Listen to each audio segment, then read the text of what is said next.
But you are the monster in this whole picture. She did deserve love from her parents and everyone who was in her life. She was ignored, she was neglected, and you took complete advantage of that.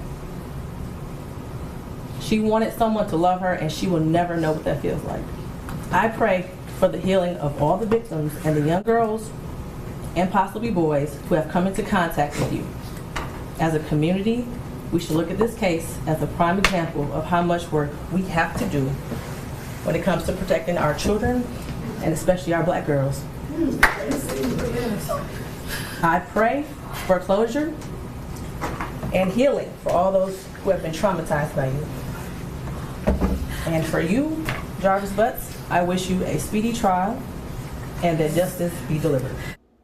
Hello everyone, it's Queen V Line back to you with another video. This video pertains to another update in the Ziyah Harris case, as it has been confirmed by the recent hearing held on March 7th, 2025. A trial date has been set for October of this year. Before I begin, I would like to send my continued condolences and support to the Harris family as you continue to grieve the loss of your loved one, in addition to the victims, known and unknown, in these separate cases of the accused. Wishing you continued healing as you process what occurred, and I hope you will find your voice to inspire those around you. So let us dive right in. As previously reported, Jarvis Butts, the defendant, is charged with first-degree premeditated homicide, second-degree criminal SA conduct, and child SA activity.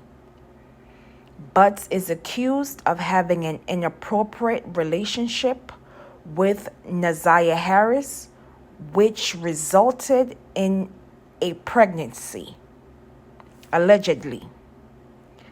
It has been reported that Ziyah Harris was last seen getting off her school bus at the corner of Cornwall and 3 Mile Drive in Detroit on January 9th, 2024, though her body was never recovered.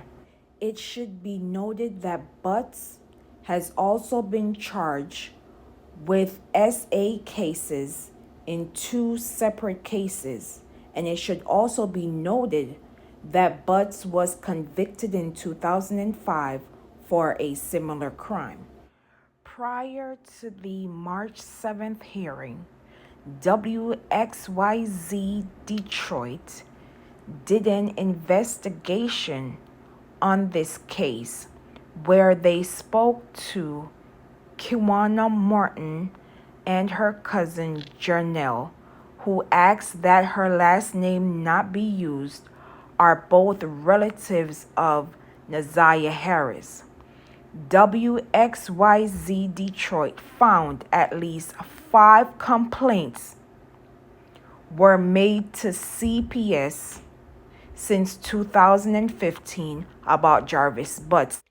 Again, WXYZ Detroit found at least 5 complaints were made to CPS since 2015 about Jarvis Butts. The latest complaint came in February of 2022, where Janelle stated she learned of allegations of improper touching involving Butts and other children. She stated she was told about the claims while talking to her niece, Butts' girlfriend, and that the alleged victims were Ziyah Harris and 2 other children. She says she took the claim seriously in part because Butts was on the SO registry, having spent more than 8 years in prison for third-degree criminal SA conduct. She held off on alerting authorities, she stated, because her niece said she would report the claims to officers. But weeks later, Journal stated she alerted Child Protective Services. The complaint came in on April 13th, 2022. There was an incident at a birthday party. The complaint reads, one of the children that attended the party accused Jarvis Butts of SA. Ziyah Harris and named withheld reported that Jarvis Butts touched both of them inappropriately as well. Jarvis Butts touched named withheld in her private area and it hurt. Kawana Martin stated she heard about the same allegations against Jarvis Butts from a conversation with his girlfriend. 2 months after her cousins called to CPS, she filed her own complaint. I told them that there's a problem and that they need to be aware of it. I'm 90% sure that there's SA going on within the home, Martin stated. Martin was then asked, did you specifically mention Jarvis by name? Asked by Channel 7's Ross Jones, she replied, yes, absolutely. A forensic interview was conducted with the alleged victim and no disclosures were made, records show. CPS stated the home was clean and free of observed safety concerns. The allegation was denied and assigned a low-risk level. Internal CPS records obtained by 7 News Detroit shows that investigators looked into a complaint in June of 2022, conducting a face-to-face interview with Jarvis Butts, who strongly denied the allegation. It's one of at least 5 complaints filed with CPS naming Jarvis Butts since 2015, according to records obtained by 7 News Detroit. The complaints allege concerns about possible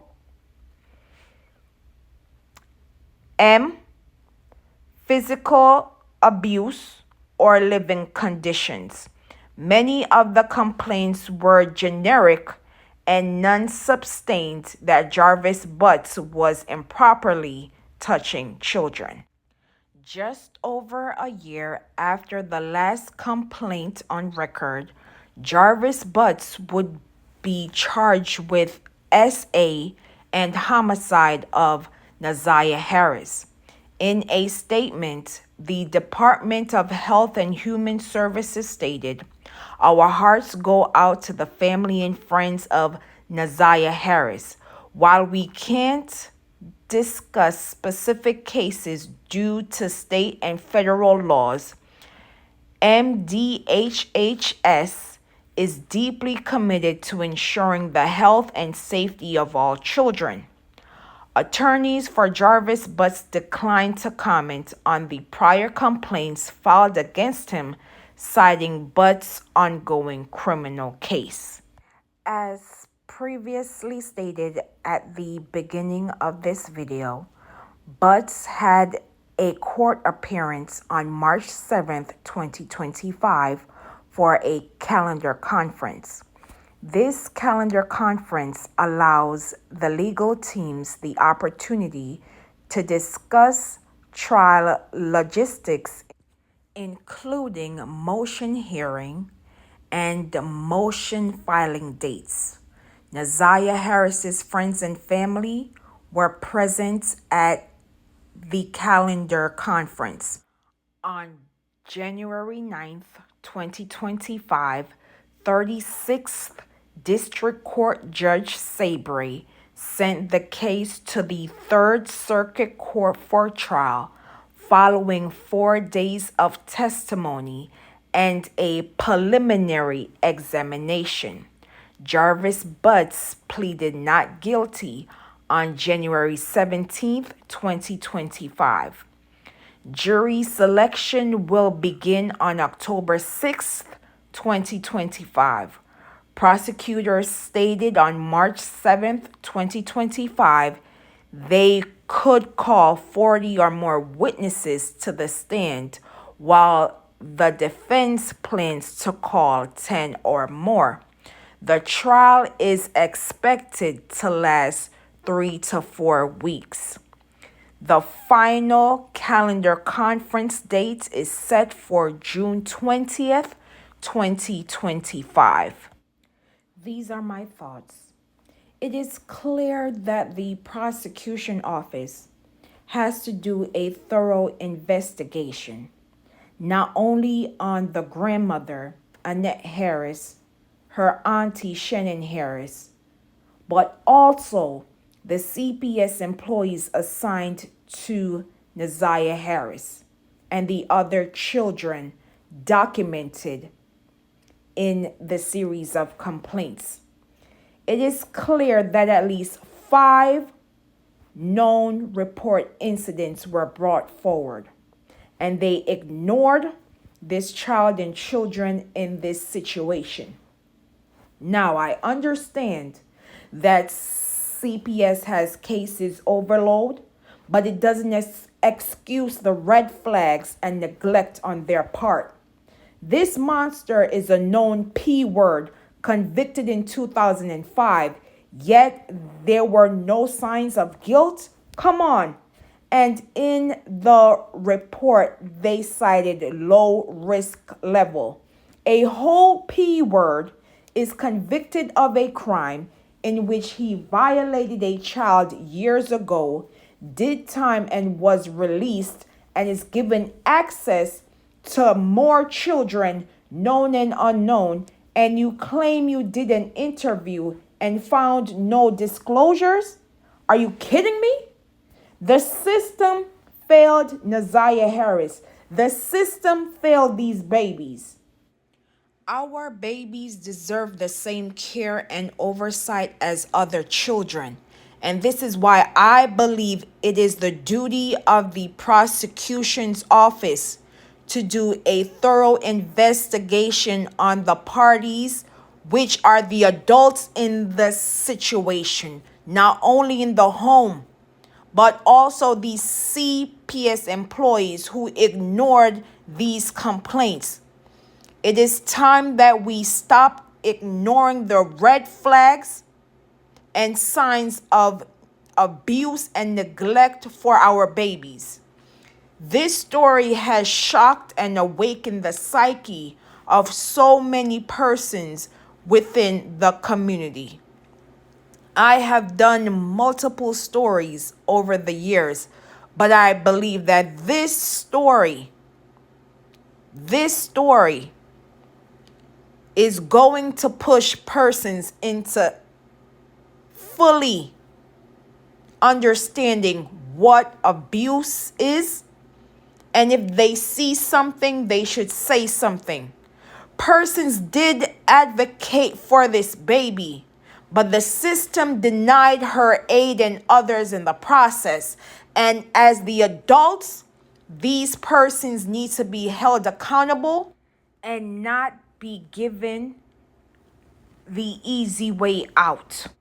This case highlights the neglect and biases against Black children when they are being abused and persons within the system are not taking these complaints seriously.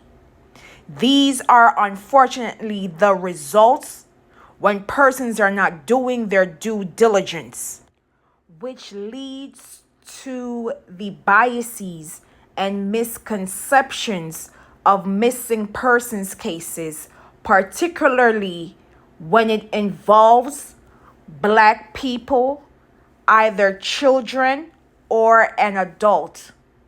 Again, I've said this before and I will say it again. If we treat missing persons cases as criminal cases, and if we change the attitudes as it pertains to missing persons cases, you will see a shift in the response as it pertains to missing persons cases. We can no longer assume that someone just simply ran away. There had to be an event or a person that stopped the missing person from reaching their stated destination. And we must be mindful of spreading misinformation, disinformation, aka lying in these missing persons cases, as it does affect the ongoing investigation. We must be mindful of the contents we are spreading, as it does affect the families and loved ones of these missing persons. I will leave in the comments and description below for organizations and hotlines as it pertains to child neglect and missing persons organizations. And as always, protect Black children. Say their names, known and unknown. Say her name, Ziyah Harris. Justice for Ziyah Harris. And as always, please be safe out here, and I will see you in the next video.